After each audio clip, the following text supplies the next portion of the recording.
ابن القیم در قصیده نونیه‌ش میگن که والجهل داء قاتل و شفاؤه امران فی الترکیب متفقان.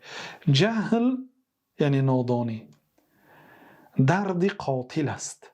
درد است، دردی گذراندن یک زکام نه، گریپ نه که یک 3 روز کسل شوید و با درست شوید.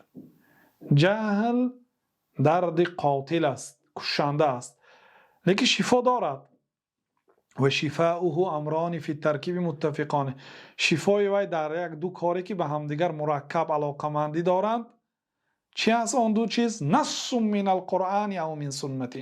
شفاش نص از قرآن و نص از سنت است.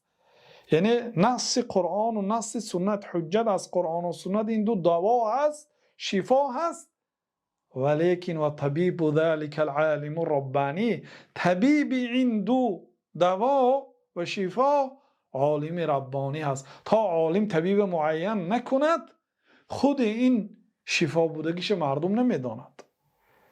قرآن و سنت هست، لیکن خود قرآن و سنت برای تعلیم مردم، برای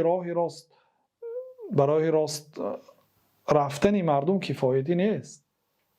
اگر همین خیل میشد الله تعالی پیغمبر نمیفرستاند، کتاب خودش رو نازل میکرد، کتاب خوانید میگفت.